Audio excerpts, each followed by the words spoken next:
IVM हंस वाणी। हंस कथा मासिक अब आवाज की दुनिया में।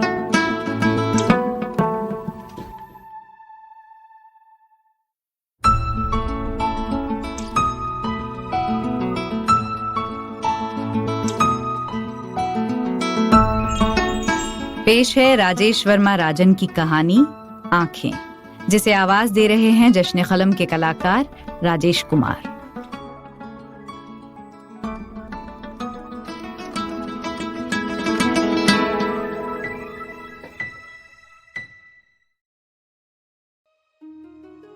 दिसंबर का महीना। दिल्ली में जाड़े का मौसम प्रारंभ हो चुका था, या यूं कहें कि जाड़े ने अपना रूप दिखाना प्रारंभ कर दिया। पर वैसा भी नहीं कि अभी सहन न किया जा सके। अभी तो दिसंबर का दूसरा सप्ताह ही था। असली जाड़ा तो अंतिम सप्ताह से प्रारंभ होगा।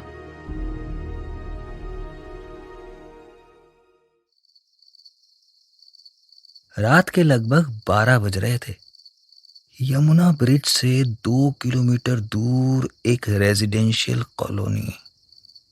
मेन रोड से अंदर स्ट्रीट लाइटें जल रही थीं, पर कुहासे के कारण रोशनी थोड़ी धीमी। कॉलोनी के बीच एक सड़क और दोनों ओर अपार्टमेंट। ऊंची ऊंची 12 से 15 मंजिले इमारतें अभी पूरी तरह विकसित नहीं। 5वीं मंजिल से तो कॉलोनी की सड़क और मोड़ को आसानी से देखा जा सकता था। मोड़ के पास ही 6 फीट की दीवार से लगा एक लैंप पोस्ट, जिसमें लगा एक सोलर बल्ब धीमी धीमी रोशनी दे रहा था। रात का सन्नाटा, कोई शोरगुल नहीं। शायद अपार्टमेंट्स में लोग सो चुके थे।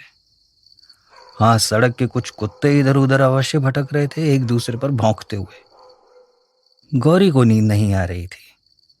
उसे अंदर से गर्मी महसूस हुई और उसका गला भी सूखने लगा। पलटकर देखा, राजेंद्र उसका पति गहरी नींद में सो रहा था। गौरी उठकर बैठ गई। सोचा राजेंद्र को जगाए, पर नहीं। वो कंबल हटाकर बिस्तर से नीचे उतर गई। फर्श पर कालीन बिछा था। उसने अंधेरे में अपनी चप्पल टटोली बिना आवाज किए, और बाहर की हल्की रोशनी में उसे चप्पल दिख गई। गौरी को बिल्कुल अंधेरे में सोना पसंद था। इसे लेकर राजेंद्र के साथ कई बार उसकी चकचक भी हो जाती थी। राजेंद्र को हल्की सी रोशनी में सोना पसंद था। चप्पल पहनकर गौरी ने हाथ से टटोलकर मोबाइल उठा लिया और उसकी रोशनी में वो ड्राइंग रूम से लगी डाइनिंग टेबल की ओर बढ़ी। स्टील के जग में रखे पानी को गिलास में डालकर वो वहीं खड़ी हो पी गई। बिना आवाज के गिलास को वापस टेबल पर रखकर वो कुर्सी पर बैठ गई। पानी पीने के बाद उसे काफी राहत मिली। मोबाइल हाथ में ही था। उसका ध्यान उस पर गया। ऑन करके देखा, 1:30। कुछ मैसेजेस थे, उन्हें ऊपर सरकाती देखती गई। मोबाइल को बंद कर गौरी उठ खड़ी हुई वापस सोने के लिए। ड्राइंग रूम की खिड़की का पर्दा खुला रह गया था। उसकी नजर उस पर पड़ी। गौरी खिड़की की ओर बढ़ी, पर्दा सरकाने। खिड़की के पास आकर वो खड़ी हो गई, बाहर देखते हुए। शीशे पर हल्की हल्की ओस की बूंदें, पर उतनी गहरी नहीं। बाहर का दृश्य स्पष्ट नजर आ रहा था। गौरी खिड़की के समीप खड़ी हो गई। वहां से वो कॉलोनी की सड़क को साफ देख पा रही थी और मोड़ पर स्ट्रीट लाइट को भी। आगे कुछ नहीं। अगल बगल के अपार्टमेंट्स की खिड़कियां बंद थीं। 1-2 घरों में हल्की रोशनी दिख रही थी, बाकी सब में अंधेरा, कोई आवाज नहीं। लगभग 2 मिनट तक गौरी वहीं खड़ी रही। फिर धीरे से एक तरफ का पर्दा सरकाकर दूसरी ओर बढ़ी। दूसरे पर्दे को पकड़कर खींचने ही वाली थी, एक गाड़ी की रोशनी दिखाई पड़ी। गौरी रुक गई, देखने की गाड़ी किधर जाती है। कोई बड़ी गाड़ी थी, वैन टाइप। गाड़ी कॉलोनी की सड़क से बढ़ती हुई मोड़ के पास रुक गई। गौरी खड़ी होकर देख रही थी, कौन हो सकता है। तभी गाड़ी की बत्ती बुझ गई। गौरी गाड़ी से किसी के निकलने की प्रतीक्षा कर रही थी, पर कोई भी नहीं निकल रहा था। गाड़ी के अंदर की बत्ती बंद थी, पर स्ट्रीट लाइट की धीमी रोशनी में गाड़ी के अंदर कुछ हिलने डुलने का आभास हो रहा था उसे। गौरी का कलेजा धक धक करने लगा, पर वो कुछ समझ नहीं पा रही थी, सिर्फ आंखें फाड़ कर देख रही थी। अचानक उसे गाड़ी के शीशे पर 2 हाथों से ताबड़तोड़ मारे जाने का दृश्य दिखा।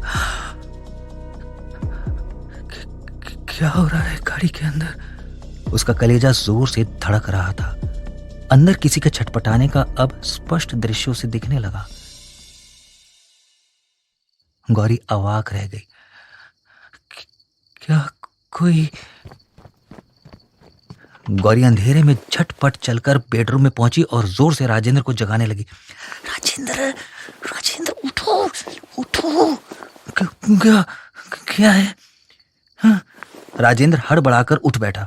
धीरे, क्या हुआ? इधर आओ जल्दी। राजेंद्र और गौरी ड्राइंग रूम की ओर बढ़े। राजेंद्र ने लाइट ऑन करनी चाहिए, पर गौरी ने उसे रोक दिया। बंद करो। राजेंद्र लाइट बंद कर गौरी के पीछे पीछे ड्राइंग रूम की खिड़की के पास आया। गौरी ने राजेंद्र की बांह पकड़कर गाड़ी की ओर इशारा किया। क्या है? धीरे देखो ना गाड़ी में। क्या है? तुम्हें कुछ नहीं दिख रहा? उसने आंखें छोटी कर देखा। गाड़ी में कुछ लोग और किसी के छटपटाने की परछाई। चलो यहां से। राजेंद्र ने गौरी की बांह पकड़कर खींची। नहीं, कोई है उसमें। ओ चलो ना। आज मुझे डर लग रहा है, कहीं किसी के साथ। क्या? रेप तो नहीं? चलो यहां से। नहीं रुको, हमें कुछ करना चाहिए। क्या करें हम? कहा ना चलो। तभी गाड़ी का एक दरवाजा खुला और किसी का एक पैर बाहर आया, पर किसी ने अंदर से पैर को खींचकर फिर से दरवाजा बंद कर दिया। राज, राज। राजेंद्र ने उसे बाहों में भरकर खींचना चाहा। नहीं राज, राज वही है, वही है। गौरी ने बार बार राजेंद्र को पुलिस को फोन करने के लिए कहा, पर राजेंद्र उसे बलपूर्वक खींचकर बेडरूम में ले आया और दरवाजा बंद कर दिया।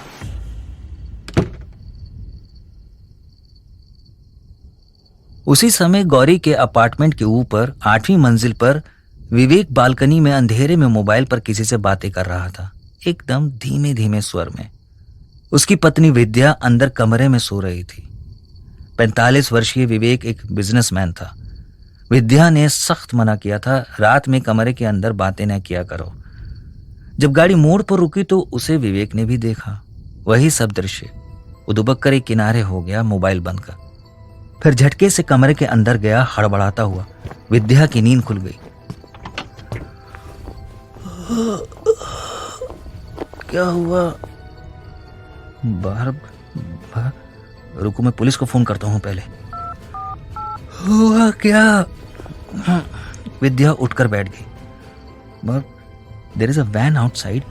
वैन में क्या? किसी लड़की के साथ। क्या? विद्या कूद कर बिस्तर से उतरी। उसने कमरे की खिड़की का पर्दा हल्का सा हटाकर देखा। My God. Vidya, we should call the police. No Vivek. क्यों? मैंने कहा ना, कुछ होगा नहीं, तुम चक्कर लगाते रह जाओगे। पर विवेक प्लीज, इनफ इज इनफ। उस रात कॉलोनी के कई लोगों ने वो दृश्य देखा, पर किसी ने भी पुलिस को फोन नहीं किया, ना ही किसी ने किसी को बताया। गौरी को लगा कि सिर्फ वही उस समय जगी हुई थी, पर उस समय कई अपार्टमेंट्स की खिड़कियों से कई आंखें झांक रही थीं। 15 मिनट बाद गाड़ी के पुनः स्टार्ट होने की आवाज सुनाई पड़ी।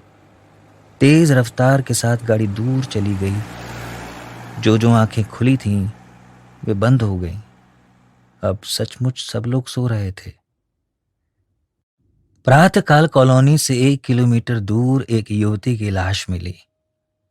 शक्त विक्षक्त, मीडिया वालों की भीड़, पुलिस से तरह तरह के सवाल, लोग जमा होने लगे, कई संस्थाएं भी। आवाजें उठने लगी। क्या ये सब कभी नहीं रुकेगा? दोषियों को सजा कब मिलेगी? हम औरतें कब महफूज होंगी? शाम में एक कैंडल लाइट मार्च निकला। उसमें उस कॉलोनी के भी कुछ लोग शामिल हुए और और उनमें शामिल थी वे आंखें भी जो कल रात जाग रही थीं।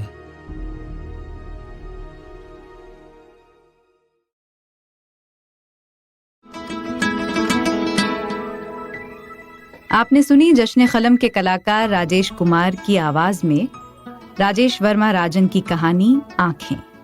ये कहानी हंस के अप्रैल 2021 अंक में प्रकाशित हुई है। सुनिए हंस वाणी को hanshindiMagazine.in पर या IVM पॉडकास्ट ऐप और वेबसाइट पर या फिर अन्य पॉडकास्ट ऐप्स पर। आशा है इस नए सफर में हमें आपका प्यार और साथ मिलेगा।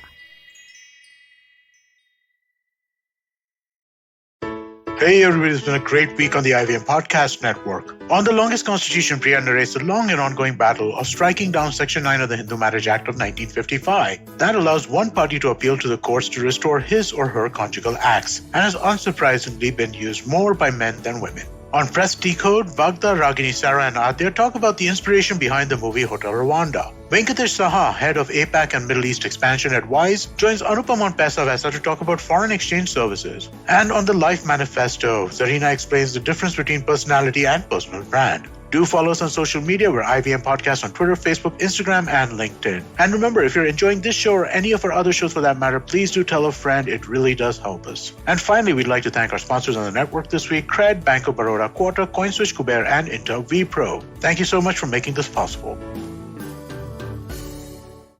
Do you like true crime stories? Do you like to learn about the people behind some horrible, awful crimes? More specifically, women that may have committed these crimes. Actually, Indian criminals that are women? Then we'd like to welcome you to our podcast, Misconduct. My name is Raghavi.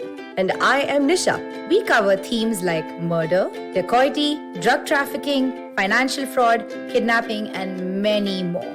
You can catch us every Wednesday on the IVM Podcast Network or wherever you get your podcast.